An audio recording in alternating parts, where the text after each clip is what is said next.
O Espiritismo, verdades, mitos e a busca pela cura.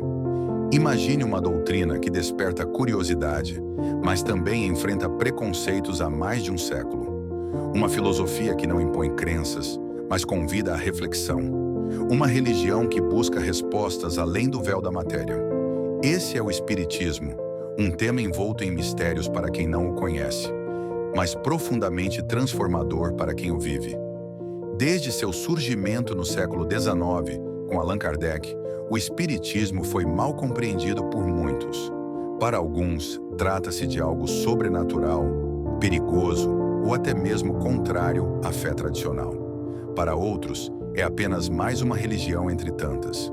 Mas para quem mergulha nos seus ensinamentos, descobre-se algo muito maior. Uma doutrina que une ciência, filosofia e religião em uma busca constante pela evolução espiritual e pela cura, tanto do corpo quanto da alma.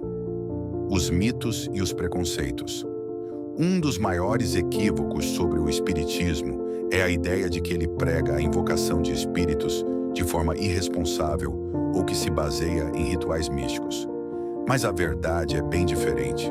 O Espiritismo não é feitiçaria, não tem dogmas inquestionáveis e não exige a adoração de entidades. Ele se fundamenta em princípios como o amor, a caridade e o aprimoramento moral, sempre com base no livre-arbítrio e na responsabilidade pessoal. Outro mito muito comum é que o Espiritismo seria contrário ao cristianismo. Na realidade, ele se baseia diretamente nos ensinamentos de Jesus, mas sem apegos a interpretações rígidas.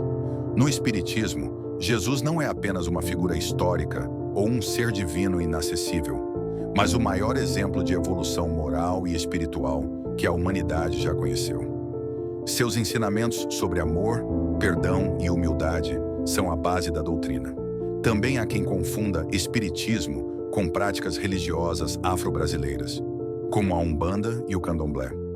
Embora respeite todas as religiões e veja nelas caminhos diferentes para o mesmo objetivo, a evolução espiritual, o Espiritismo não faz uso de oferendas, sacrifícios ou rituais exteriores.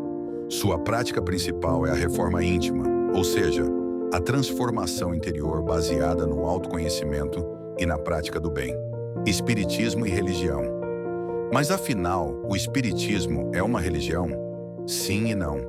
Ele não se encaixa no conceito tradicional de religião, pois não tem templos suntuosos, sacerdotes ou rituais fixos. No entanto, é considerado uma religião porque busca a conexão do ser humano com o divino, orientando-se pelos princípios do amor e da fraternidade.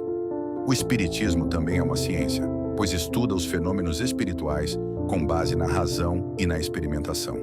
Allan Kardec, ao codificar a doutrina, não se contentou com explicações místicas. Ele aplicou um método rigoroso de investigação para entender o mundo espiritual. E além de religião e ciência, o Espiritismo é uma filosofia de vida. Ele ensina que somos responsáveis por nossas ações e que cada escolha molda nosso futuro, não só nesta vida, mas nas próximas. Afinal, se a vida continua além da morte, cada experiência é um degrau na escada da evolução. A cura no Espiritismo. Mas talvez um dos aspectos mais fascinantes do Espiritismo seja sua visão sobre a cura. Diferente da medicina tradicional, que trata apenas do corpo físico, o Espiritismo entende que muitas doenças têm origem na alma. Mágoas profundas, sentimentos de culpa, rancores acumulados e até erros do passado podem se manifestar no corpo como doenças físicas. Isso significa que a verdadeira cura não vem apenas dos remédios ou dos tratamentos médicos, embora eles sejam fundamentais. A cura real, segundo o Espiritismo, acontece quando há uma mudança interior, uma transformação dos sentimentos e pensamentos. As casas espíritas oferecem diversos tipos de auxílio para quem busca essa cura.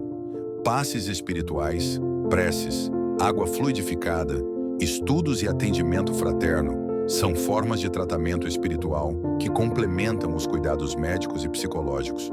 Mas é importante entender, o Espiritismo nunca substitui a medicina, e sim a complementa.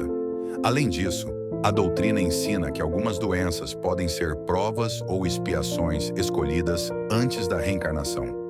Não como um castigo divino, mas como uma oportunidade de aprendizado e crescimento. Algumas pessoas nascem com desafios físicos ou passam por doenças graves porque, de alguma forma, isso faz parte de sua evolução espiritual. Um caminho para todos. No final das contas, o Espiritismo não impõe nada a ninguém. Ele não obriga ninguém a acreditar, não condena quem pensa diferente e não promete milagres instantâneos. Mas para quem decide conhecer, estudar e vivenciar seus ensinamentos, ele oferece algo muito maior: compreensão sobre a vida, consolo diante da dor e esperança no futuro. Se há algo que o Espiritismo ensina a todos, espíritas ou não, é que o bem sempre retorna, que o amor transforma e que ninguém está sozinho. A vida continua e o que fazemos hoje constrói o nosso amanhã. Se esse conteúdo fez sentido para você, curta, compartilhe e ajude a levar essa mensagem adiante. Afinal, o conhecimento é uma das maiores formas de cura que podemos espalhar pelo mundo.